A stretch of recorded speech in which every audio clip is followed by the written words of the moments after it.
Allez, tuto numéro 6 qui est la continuité en fait de la vidéo précédente où je suis parti acheter des chevaux. J'avais dit que je voulais en acheter un peu plus. Alors si tu as un œil averti, tu as vu que ma trésor, ben, elle a pris une bonne claque, hein. Les 200 000 de départ, ben, ils sont déjà partis. Je vais te montrer où j'en suis niveau vente. Alors, on est vendredi, on est le vendredi midi. J'attends un coup de téléphone assez important, donc j'espère ne pas être coupé. Et voilà, donc j'ai fait quelques petites emplettes, hein. On va voir ça ensemble. Donc, on a toujours notre petit. Où il est ici. Je vais le mettre dans l'ordre en fait de ce que j'ai. Notre petit Gicondum, c'est celui qui est inédit, qui a raté 2 fois ses qualifications. Donc pour ce soir, j'ai été me chercher celle-ci, c'est une poulinière. Alors bon, j'ai comment dire, c'est pas, j'ai peut-être pas dit dans la vidéo précédente, ton statut de débutant quand tu commences le jeu comme ça, il ne faut surtout pas acheter, on te dira, il ne faut surtout pas acheter de poulinière.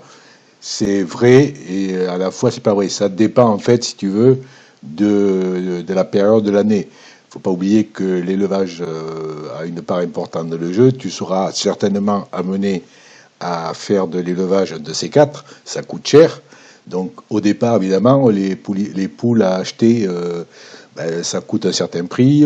Une poule pour qu'elle te fasse un petit le 1er juillet, ben, en fait, il faut acheter une saillie. Ça aussi, ça a un prix. Donc ça coûte cher. Donc à moins de trouver quelque chose d'intéressant à moindre prix, ça peut le faire. Là, moi, volontairement, j'ai acheté celle-ci. Alors j'avais dit, je n'achèterai pas comment dire, de chevaux à des joueurs en particulier. Bon, là, je fais comment dire, un petit écart. Il n'y a pas de au niveau origine, on va dire que ça vaut pas grand-chose, hein. C'est juste pour plus tard. Je pense pouvoir aller jusqu'au 1er juillet aux naissances pour voir en fait ce que comment marchent les naissances. Donc, tu as vu, je me suis pas emmerdé, hein. La jument qu'il met en vente, elle a 6 ans. Donc elle est qualifiée poulinière. C'est écrit en gras ici parce qu'en fait, eh bien, les chevaux qui sont en gras, comme ça, indiqués comme ça, sont retraités. Donc elle va directement dans ton prêt quand tu l'achètes. Et en fait, ben, son prix de départ, il a mis à 10%, ce qui est tout à fait honnête de sa part, vu la qualité de sa poule. Donc il pourrait très bien, bien entendu, la balancer au haras si il estime qu'elle n'est pas du tout une bonne reproductrice, ou que, voilà, bon, ben, peut-être que ça peut intéresser quelqu'un. C'est le cas, 9000, je ne vais pas l'engrosser aisément avec ça. J'espère être le seul, évidemment, à faire l'offre dessus, hein. Tu vois, pour l'instant, je suis là. Si je l'ai pas, je l'ai. Si je l'ai, je l'ai. Si je l'ai pas, euh, on s'en passera, c'est pas grave. C'est juste pour l'exemple. Ça me coûtera que 9000 sur les 200 000 de départ. Donc, je vais fermer sa fiche. Donc, on a notre J-compte ici. J'ai été chercher, téléphone qui sonne, j'ai été me chercher celui-là, Junior du tiercé, du Tersailly, hein, si je, voilà. Alors pourquoi c'est un niveau 5, un petit niveau. Il a une valeur course de 41 000, 13 000 de gain. Dans la proportion valeur course gain, bon, je suis dans les clous et comme j'ai dit, les gains ne dépassent pas les gains qu'il a ne dépassent pas sa valeur. Juste une petite parenthèse parce que là ça m'a échappé. Je reviens sur la poule là que nous sommes en train d'acheter.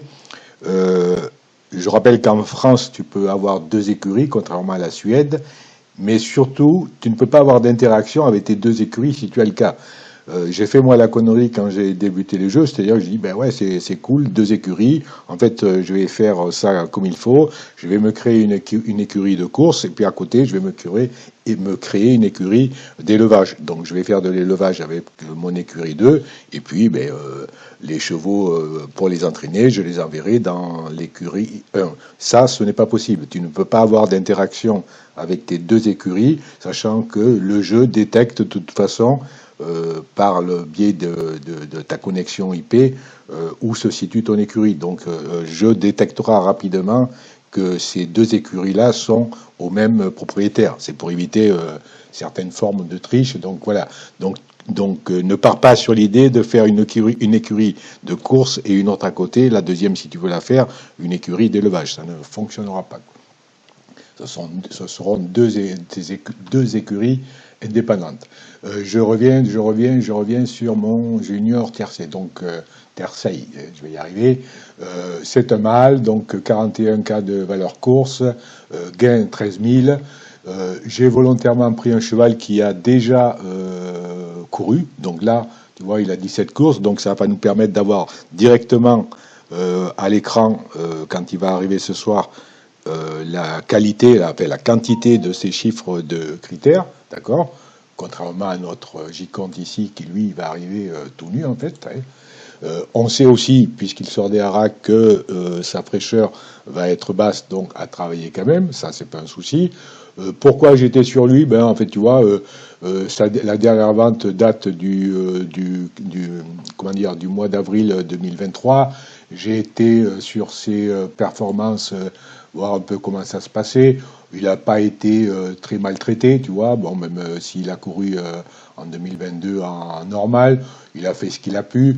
Cette course-là, le 14-8, correspond à une course à réclamer. C'est là où son propriétaire, son éleveur, propriétaire-éleveur de départ, l'a couru là et le cheval est passé dans une autre écurie qu'il a acheté à réclamer. Ça correspond en fait, si je regarde son historique de vente, ici le 15 août 2022, l'écurie des Carmes l'a acheté pour 15 940. Ça c'est le prix que donnait le prix de base, si tu veux, de cette course à réclamer. Et depuis, ben, en fait, il a un peu couru. Ici, tu vois, ben, il a sûrement changé. Je ne vais pas aller, je vais pas te montrer ça à l'écran, mais j'ai été le regarder à l'avance. Il a couru un peu offensif. C'est pas ouf, hein, tu vois, en termes de qualité de cheval, on le sait. Mais bon, je veux dire, 41 000, si dans les chevaux que je suis prêt à acheter là, je dois en sortir un, ce sera peut-être celui-là. Mais on va voir après. Je reviens sur mon compte ici, j'ai Joyau Pes ici. Alors Joyau Pes, j'ai envoyé un hippomel à son éleveur. L'éleveur, tu le vois ici. Il faut savoir qu'un éleveur qui a élevé un cheval, quel que soit l'endroit où se trouve son cheval des jours ou des années plus tard, il a toujours accès aux infos de son cheval. C'est-à-dire qu'il suffit qu'il aille sur la fiche de son cheval qu'il a élevé et il verra où il en est niveau critères. S'il a un VIP, ben, il verra où il en est niveau classement. Il verra où en est le cheval niveau forme et mental. Ben, si par exemple il est engagé dans une course, voir si le proprio actuel s'en occupe bien. La seule chose qu'il ne verra pas, c'est comment le joueur actuel qui le possède l'entraîne, s'il met du 6 là, ainsi de suite, ainsi de suite. Donc il y a moyen. Donc tout ça pour dire qu'en fait, tu peux te permettre, il n'y a pas de, même si en regardant le règlement, il est interdit de donner des indications précises sur ces chevaux, mais en fait c'est une fausse interdiction. Hein, on est presque obligé de le faire. Ben, rien ne t'empêche d'aller envoyer un hippomel à l'éleveur. Tu as un cheval il y a un cheval que tu vois, quel que soit l'endroit où il se trouve. C'est un joueur, par exemple, qui te propose d'acheter ce cheval. Tu es un peu inquiet, tu sais pas trop si c'est bien, tu as envie d'en savoir plus, donc ben, tu envoies un hippomel à l'éleveur. Si l'éleveur a la chance à ce moment-là d'avoir un VIP actif, un VIP 2 de préférence, par exemple, on va dire minimum, eh bien, il va te transmettre ces classements et avant même d'acheter le cheval, tu auras un peu une idée du travail qu'il y a à faire ou si c'est jouable pour toi. Donc là, je pense que ce joueur va me répondre, je le saurai, mais comme je l'ai averti, quel qu'en soit le résultat, c'est-à-dire qu'il me donne ou pas ses classements, le cheval, celui-là, je vais le garder. Pourquoi? Parce que tu vois son rapport, alors même si c'est un niveau 5, hein, un petit niveau 5, 2-3, hein, mais bon, ça reste un niveau 5, il a, comment dire, le delta entre sa valeur course et ses gains sont super intéressants. Hein, ça ne veut pas dire qu'on va en faire un crack, hein, mais il y a un peu de marge, on va dire. Mais si on considère qu'on est le 54 000 de valeur course correspond à ce qu'on peut lui faire gagner en course, bon, ben, il y a de la marge, ainsi de suite. Il n'a pas fait beaucoup d'écuries. Hein. Tu vois que on est au mois de mai 2022. Alors 2022, les J, eh bien, en fait, ils sont nés en 2020. Il a été mis à la vente 8500, mais 8500, c'est le prix standard des chevaux de niveau 5 foutus comme ça, 2-3, hein, standard n'ayant pas gagné 5 courses, puisqu'ils n'ont pas encore sa valeur. Il a été mis certainement en vente. Quelqu'un, donc cette écurie Bacustim, eh ben, elle l'a acheté.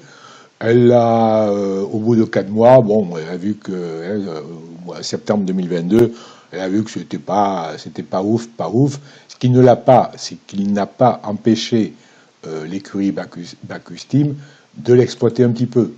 Donc, j'ai été voir un peu ses courses, tu vois. Si je vais voir sa qualification ici, je vais te mettre ça dans un onglet. Je vais me mettre là pour pas me planter. Il est ici quatrième dans sa qualification, voilà, une 20 à 2 ans et on est au mois de novembre, donc tout ce qu'il y a de plus classique et logique. Hein. Il a attendu la fin de l'année pour qualifier ce 2 ans. Bon, sachant que c'est un petit niveau, bah, il s'est dit, bon, je vais pas le passer en prudent et je vais le mettre en normal, donc il court normal, il le qualifie facile. Alors, petite précision, parce que j'ai vu ça hier, on voit les chronos là, tu vas me dire, ouais, bon, ils ont tous 2 ans, ils font quand même une seconde en dessous du chrono demandé. En fait, je pense, si je dis pas de conneries, c'est qu'il y a peu de temps, là, on va dire que ça date d'1 an, grosso modo, les notions de chrono ont été remises à jour et sont réelles, on va dire réelles par rapport au calcul de la course. Donc il se peut que ces chevaux-là, on est en 2022, ces chronos-là, je me renseignerai, sont sont sur une autre base d'estimation. Mais on fait la même. Mais ça, c'est pas méchant. Donc on voit que quatrième, il est plutôt pas mal. Il est là ici sur la photo d'arrivée. Je vais revenir sur où il est ici. Donc bon, qualifié. Il attend. C'est le chemin classique. Hein. Fin d'année de ces 2 ans, le cheval se qualifie. Allez, hop, il le met au travail un petit peu. Il entraîne. Au mois de mai 2022, hop, il lui fait une course de départ qui va lui permettre de savoir sa corde de préférence. Bon, visiblement, il die et disqualifie. Et puis après, bon, ben, il sait très bien que de toute façon, avec un cheval de ce niveau, ben, il ne va pas aller bien loin, un niveau 5, un petit niveau 5 comme ça. Et donc, bon, ben, il envoie un peu, il essaie de prendre ce qu'il peut. Tu vois, les 4 dernières courses où il est dans l'argent, il prend ce qu'il peut sur des petits trucs. On va aller voir comment court le cheval ici en mode offensif.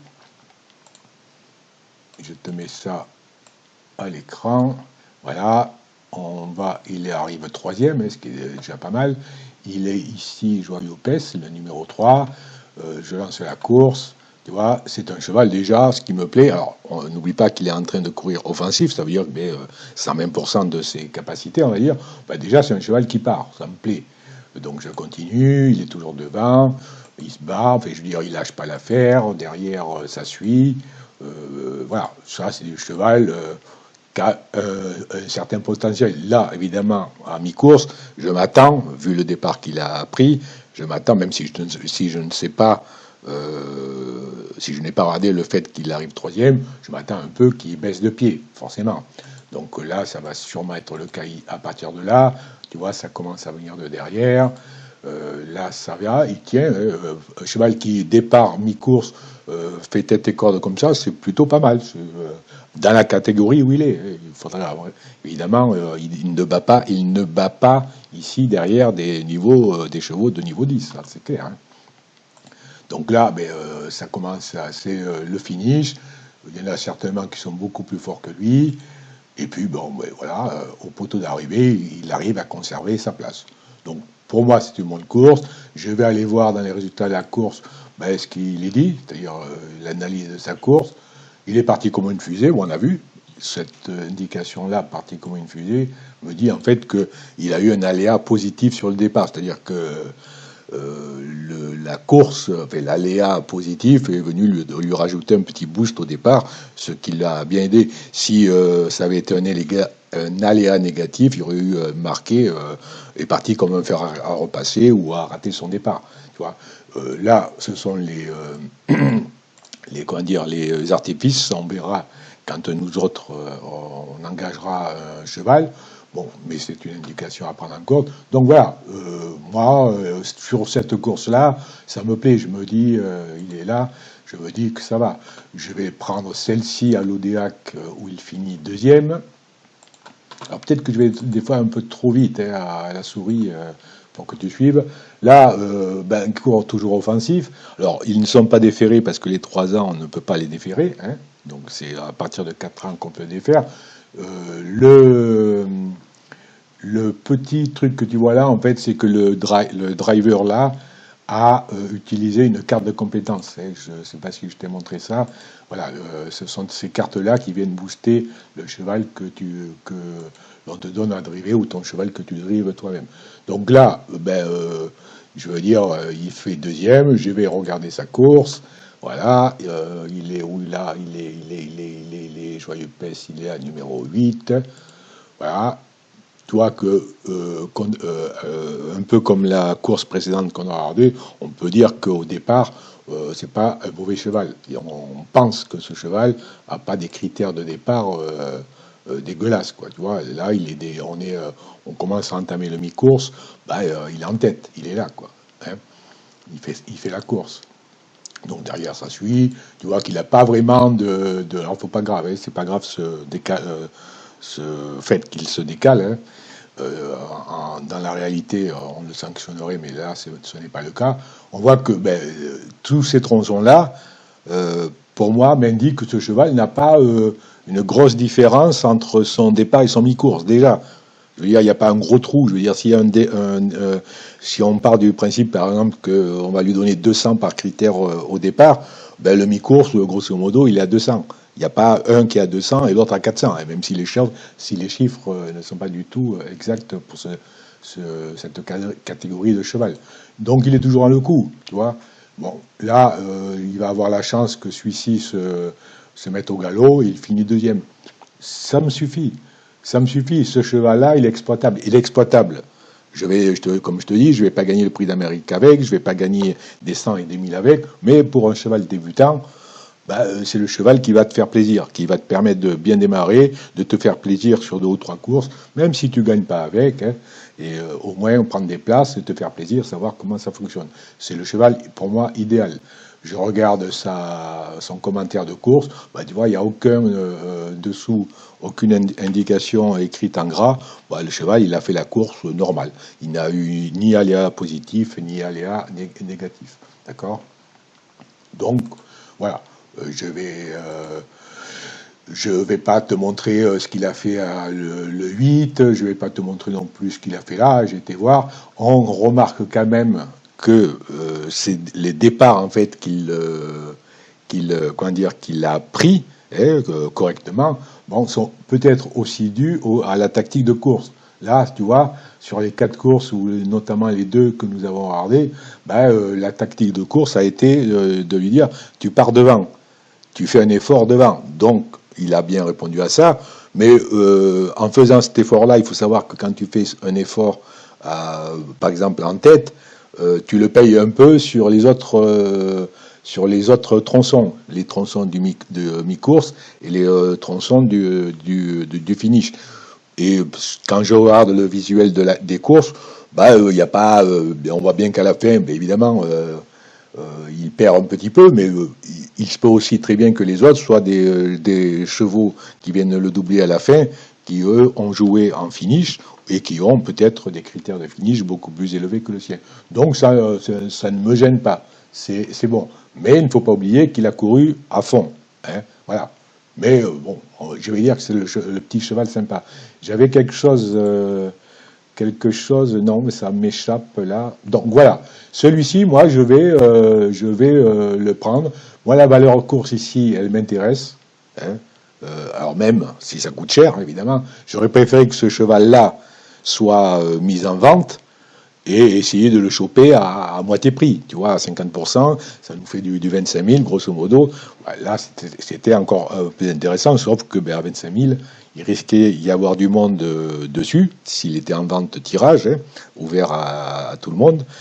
Et forcément, des malins, s'ils détectent comme moi que ce cheval était intéressant, aurait été le maître, aurait émis l'offre au max. Donc pour l'instant, on est là, on attendra ces classements. Je prendrai un petit VIP, hein, mais on va essayer, je te montrerai après, parce qu'on aura besoin du petit VIP, notamment pour lui qui va rentrer ce soir et dont on ne saura absolument rien. Hein, que je n'ai pas envie déjà de contacter l'éleveur, je ne sais pas s'il est toujours là d'ailleurs, donc on aura besoin de savoir où on va avec lui. Je reviens sur ma page vente, on a vu ça, donc je vais au poste, et puis j'ai été me chercher ce Irish Horse, un 6 ans, alors un 6 ans qui va avoir 7 ans. Les 5 ans, les J là, que je suis en train d'acheter auront 6 ans le 1er janvier, là, dans quelques jours, hein, bonne année. Donc là, niveau 7, niveau 6, on monte un petit peu de catégorie, mais bon, je veux dire, ça, finalement, ça ne veut pas dire grand-chose. Valeur course 62 000, c'est pas trop mal, je veux dire, pour un cheval de 6 ans de niveau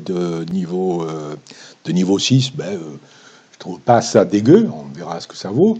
21 000 de gains.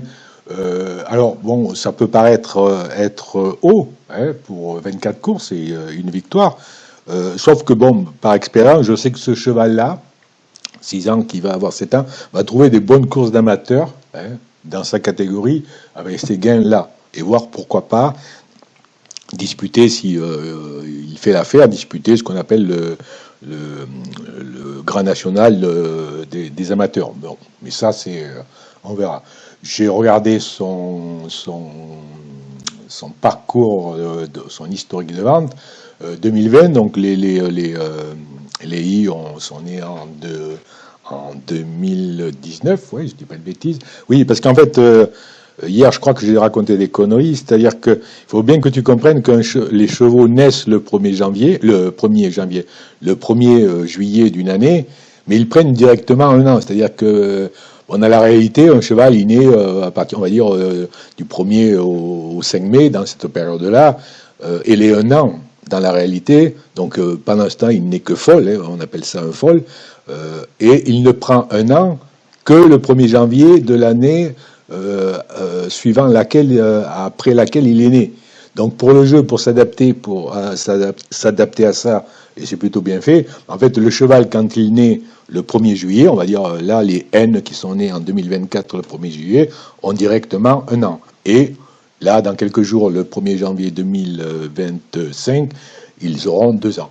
Donc comme ça, c'est pour ça que parfois je me mélange avec les âges, les lettres de naissance, je confonds un peu, je me mélange un peu avec ce qui se passe dans la réalité. Mais ce n'est pas grave et je pense que tu n'étais pas bête et tu avais compris. Donc voilà, 2020, je vais aller voir ses performances à ce Irish.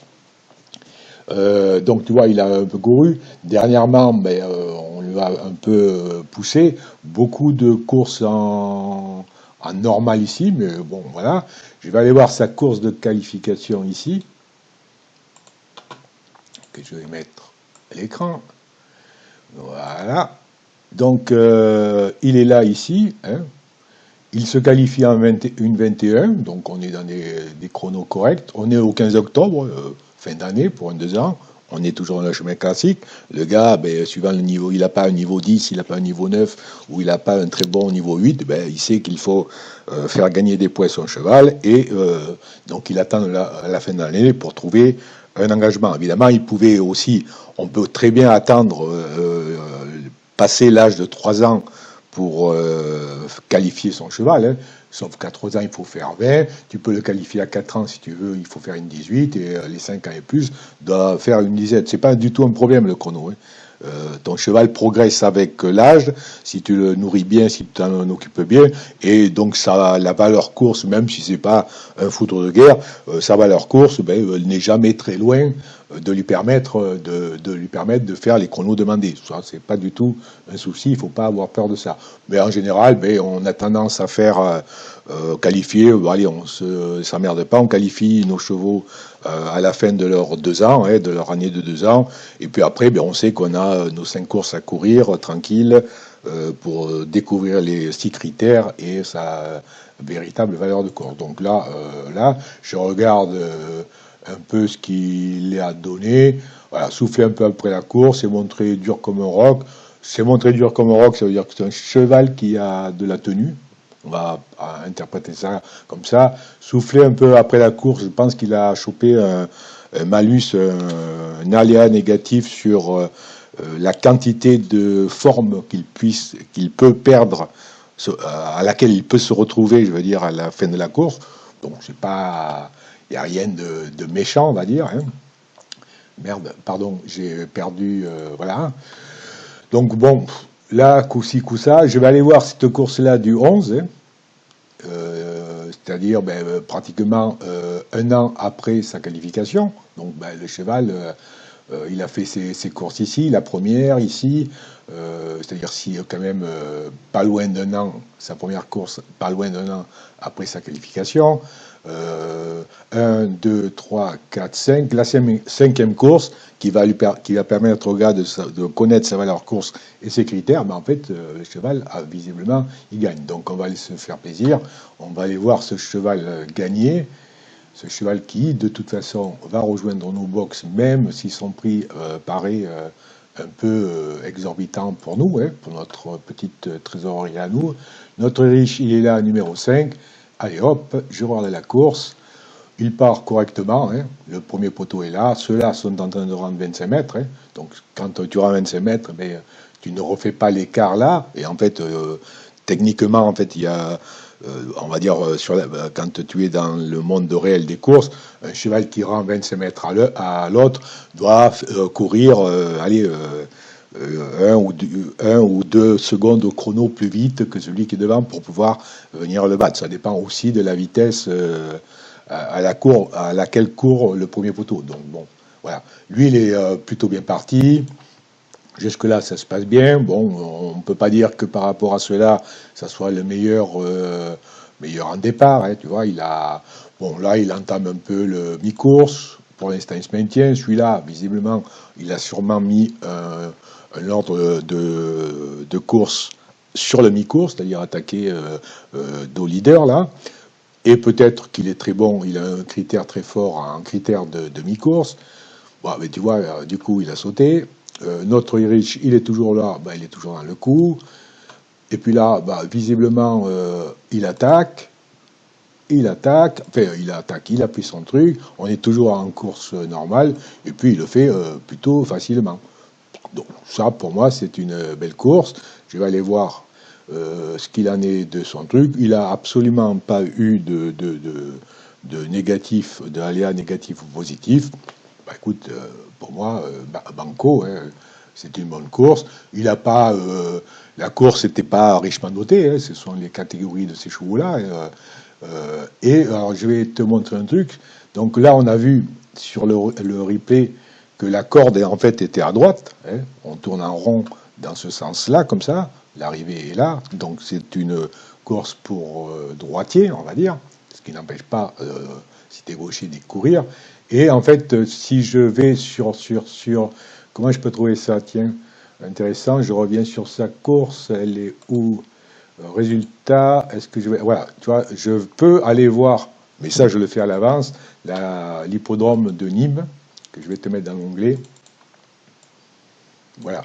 Ici, chaque hippodrome a des caractéristiques, c'est très dur à dire, le matin de bonheur, particulières, qui favorisent ou pas, et sont en adéquation avec les 6 critères que l'on connaît, les 3 critères de classe et les 3 critères de placement. Quand tu as comme là, en fait, à l'endurance, une étoile, l'endurance, c'est-à-dire le chiffre, le nombre de critères que tu as en endurance ne va pas, comment dire, être déterminant dans le calcul de la course, d'accord? Si c'est 2 étoiles, ben, ça va être un peu plus déterminant. Si c'est 3 étoiles, évidemment, il va falloir compter dessus. Alors, si ton cheval n'a pas du tout de vitesse, hein, et que tu cours sur un hippodrome qui, lui, exige de la vitesse, ben, tu vas avoir du mal. Mais tout ça, c'est aussi en rapport avec la distance sur laquelle tu cours. Ton cheval n'a pas de vitesse, ben, tu vas pas le courir sur des courses de 1600 mètres ou 2100 mètres. Tu vas commencer à 2007. À 2008, tu sais qu'il sera beaucoup plus à l'aise que sur un 2007, et encore plus que sur un 2100. Donc l'hippodrome va jouer beaucoup. C'est la même chose pour le départ. Là, on est un petit peu exigeant avec les chevaux au départ. On va leur demander d'avoir un peu de départ. C'est pas parce que le cheval n'a pas de départ qu'il ne peut pas. Mais avec un 2 étoiles ici, on sait c'est pas lui qui va partir le premier. Ça marche comme ça. Et la corde et la piste, en fait, voilà, ce que je te disais entre les gauchers et les droitiers. Là, la corde droitière, en l'occurrence, ben, n'a pas vraiment d'importance. C'est-à-dire, tu peux, même ton cheval gaucher court dessus, ben, tu es au minimum, on va dire, c'est zéro incidence. Il y a une petite incidence, mais elle est vraiment minime, hein, vis-à-vis de notre. Et la piste, là, c'est une piste en herbe. Si ton cheval fait l'herbe, eh ben, il sera très à l'aise. S'il il fait plutôt le sable et la cendrée, ben, même là, il n'aura pas trop de problème, même si on a un 2 étoiles ici. Voilà. Voilà comment fonctionnent les hippodromes. Donc bon, ce cheval-là, ben nous on ne le connaît pas encore, on ne sait même pas quelle corde il a, mais visiblement quand je regarde où il est notre Irish, quand je regarde ses courses, ben tu vois, hein, ben, les propriétaires qui l'ont géré, ben, tu vois vite qu'ils ne sont pas trop emmerdés. Ils n'ont pas été courir sur des courses corde à gauche, ils sont restés sur du dé du droite, et orange comme ça c'est du sable et un peu et un peu d'herbe. Donc il y a de grandes chances que ce cheval soit DSH, d'accord? Le DSH, ce sont ce qu'on appelle des chevaux de province, hein, contrairement aux chevaux parisiens qui courent sur la Cendrée de Vincennes, qui est un hippodrome exigeant, autant dans la réalité que dans le jeu, et où en revanche les allocations sont beaucoup plus importantes. C'est-à-dire qu'une course que tu vas courir ici, je vais dire, je sais pas, on a vu, il a couru ici à Montier-Ander, par exemple. Ben, tu vas gagner, si tu gagnes, tu arrives premier, tu vas prendre, on va dire, 5 000 euros. L'allocation n'est pas énorme. Ben, ces 5 000 euros, en courant à Vincennes dans une course normale, ben, tu vas peut-être prendre les 5 000 en finissant cinquième.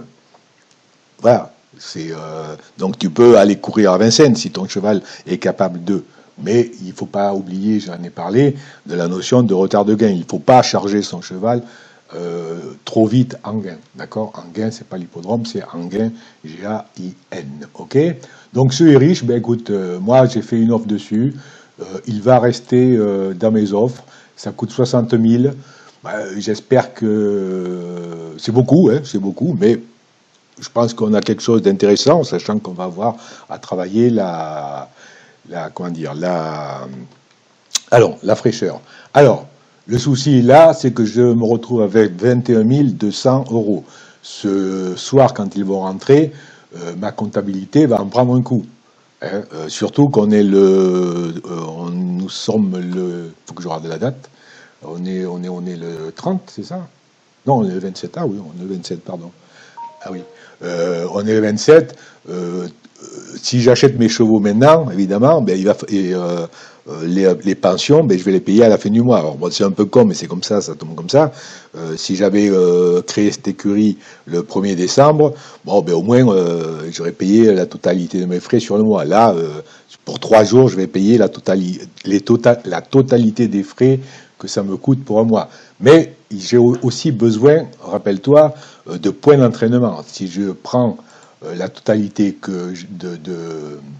de chevaux sur lesquels je suis posé en achat, hormis la poulinière là, qui elle va directement au pré et dont on n'a pas besoin de s'occuper, elle broute tranquillement, elle finit sa vie comme ça, donc elle n'a pas besoin de lad et donc elle n'a pas besoin de points. Je me retrouve donc avec 4 chevaux, 4 chevaux, 40 points, 4 fois 4, 16. Ah, 16, je repars dans mon truc entraîneur, 16, on n'a que 116, ça veut dire 160 points. On n'a que 120 points. Il nous manque des points. Il nous manque des points, c'est-à-dire que ça ne m'empêche pas actuellement d'acheter autant de chevaux que je veux. Mais pour l'instant, je n'ai pas de points à distribuer, parce que je n'ai pas de points à distribuer, parce que déjà, je n'ai pas de cheval dans mon écurie. Alors, je vais aller voir combien coûtent les LAD. Est-ce que ça a été mis ici? Voilà, c'est quoi les LAD? Voilà, bon, les LAD, je vais pas te faire le topo. Voilà, ah oui, pour acheter un cheval, il faut avoir un minimum de 8 points. Je pense que j'en ai parlé, c'est-à-dire qu'en fait, si tu veux, il te faut avoir une marge de 8 points. Admettons que tu aies 120 points au total. Tu as 3 chevaux dans ton écurie, tu leur as mis ces 40 points, en fait, il te reste 0. Si quelqu'un te dit, ah, machin, j'ai un bon cheval pour toi, t'es prêt à l'acheter, il faut que tu me l'achètes de suite. Ben, si tu n'as pas des points en rab, minimum 1 par critère, et il t'en faut 8 en tout, les 6 critères plus le mental et forme, ben tu ne pourras pas acheter ce cheval. En dehors du fait que si tu as besoin de boxe ou pas, tu ne pourras pas acheter ce cheval. Donc un peu l'astuce, on verra ça, c'est que les chevaux, si tu en possèdes déjà, suivant le jour où ça se passe, si tu dois faire ça dans la foulée, ben tu vas sur un de tes dadas, tu le mets à 1, hein, à entraînement à 1, ça te fait récupérer un certain nombre de points d'entraînement et qui te permettent d'avoir les 8 points minimum que tu as. Sachant qu'évidemment, dès que le cheval arrive, avant le jeudi prochain qui arrive, notamment en France pour l'entraînement, bah, il faut vite que tu lui trouves les 40 points dont il a besoin et qu'il te manque. Donc ça, c'est le travail des LAD. Si je prends le LAD numéro 1, pardon, le LAD 1, ça va me coûter une caution de 5000. Donc caution que tu récupères si tu licencies le LAD, il y a une notion, en fait, tu prends un LAD de niveau 1, c'est marqué là, il te rapporte 120 points. Bon, ça va nous suffire. Ça nous permet, rien qu'avec ce LAD, de monter à 240 points avec nos 120 points d'entraînement, et donc de pouvoir se permettre, du coup, d'avoir, si tu fais le calcul, 3 et 3, 6 chevaux à l'entraînement, sans plus avoir derrière de marge de points de libre. Mais bon, ça va me coûter 5000 de caution que je récupère si je le fais passer en niveau 2, qui lui va rapporter un peu plus de points, et son salaire mensuel sera de 1632. Donc je sais que en plus, là, dans 3 ou 4 jours, à la fin du mois, quand vont tomber comment dire, les paiements, les pensions et les salaires, ben, les 1600 balles, il va falloir les sortir. Plus les 5000 qui dorment, en fait, que je vais être obligé de perdre. Là, si je prends ce LAD-là, et de toute façon, j'en ai besoin, je sors pratiquement 7000 euros sur les 21 000 qui me restent. Ça m'ennuie un peu. Ça m'ennuie un peu parce que j'aimerais avoir un peu de marge et peut-être aller m'amuser un petit peu au PMH, même si moi, personnellement, je suis très très mauvais au PMH. Alors, je vais pour l'instant rester comme ça, mais je pense, hein, pour rester dans la logique, que je vais garder Irish qui est à 60 000, que Joyau Pes me semble intéressant à 54 000, ça fait quand même 2 chevaux avec des grosses valeurs courses. Je vais m'appuyer un peu là-dessus. Je pense que bientôt, avant même peut-être ce soir, j'aurai les classements de ce Joyau Pes. Si vraiment les classements que me donne son éleveur sont vraiment dégueulasses, ce qui m'étonnerait quand même, bon, je m'en passerai.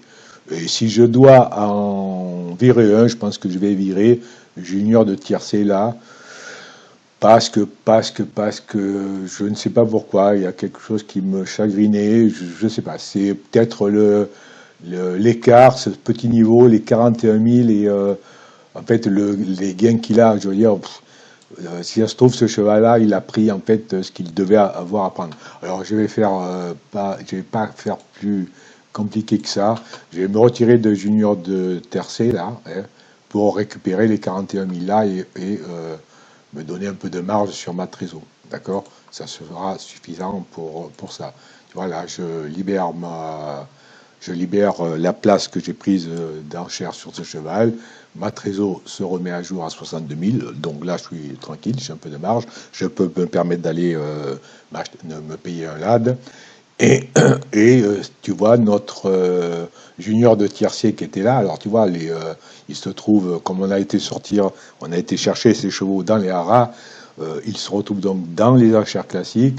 En rouge, en fait, ce sont les chevaux sur lesquels je suis actuellement. Junior, j'étais en rouge dessus, mais je me suis retiré. Ce qui n'empêche qu'il y a visiblement il y a quelqu'un dessus. Alors, qu'est-ce qui s'est passé? Ah oui, bah alors, tu vois, non. Alors ça, c'est moi. C'est moi tout à l'heure, je sais que je me suis trompé. En fait, j'ai été mettre... j'étais en train de regarder les chevaux que je voulais mettre pour cette écurie. En fait, voilà. Donc, il faut vite que j'oublie, que je pense aller l'enlever parce que je n'en veux absolument pas dans mon écurie à moi. Un petit truc niveau entraînement. 40 minutes la vidéo, je voulais la faire courte, c'est encore loupé. Un cheval, dès que tu l'achètes, en fait, dès qu'il arrive dans ton écurie, il arrive automatiquement avec, en étant A1 sur tous ces critères. Alors, on a vu ça j'ai pas mis à l'écran ce qu'on a vu ça sur mon schéma là des deux L8 là, niveau 8, le truc d'entraînement. Ils arrivent avec un minimum sur tous les critères. Il faut que tu fasses attention à ça, suivant au moment où tu l'achètes, c'est-à-dire et surtout au moment où il va arriver dans tes box. Sachant que l'entraînement en France se fait, c'est-à-dire le calcul, en fait, le mécanisme d'entraînement se fait le jeudi soir, enfin on va dire le vendredi matin, mais en fait c'est le jeudi soir à 1h, hein, grosso modo. Si tu l'as acheté 1 ou 2 jours à l'avance et qu'il te tombe, donc ça tombe, tu vas le recevoir le jeudi et les ventes c'est toujours à 21h le soir. Si le jeudi à 21h, ben, t'as pas tu sais, enfin, je veux dire, ton cheval va arriver dans tes box et ben, t'as pas moyen d'aller sur ton ordi ou sur ton téléphone pour vite lui mettre minimum ces 5 points partout, ces 40 points, ben, ton cheval que tu viens d'acheter, ben, il va se taper son premier entraînement à 1 partout, 8 points d'entraînement. Ça peut faire très mal, ça fait très mal chez des vieux, un peu moins chez des jeunes, mais même quand même. Donc ça, c'est le truc à faire attention. Suivant le jour où tu poses une offre sur un cheval, bien voir, bien calculer à quel moment il va arriver dans ton écurie et savoir si tu seras en état de pouvoir rapidement, dès qu'il arrive, lui mettre ses 40 points avant l'entraînement du jeudi. Ok? Voilà, je vais m'arrêter là. La prochaine vidéo, elle va rester dans ce domaine-là. Parce que normalement, si ça passe bien, il y a 2 joueurs qui vont me rejoindre et je vais après donc comment dire, après que ces chevaux-là que j'ai dans mon écurie ici seront arrivés dans mon écurie, je vais leur faire analyser mes achats. Et ça te permettra de voir la différence entre comment moi je me suis pris et m'y suis pris, pardon, et comment eux voient les choses, eux qui ont aussi de l'expérience dans le jeu et une autre façon d'aborder le jeu. Ok, on se retrouve à la prochaine. Merci pour ton écoute.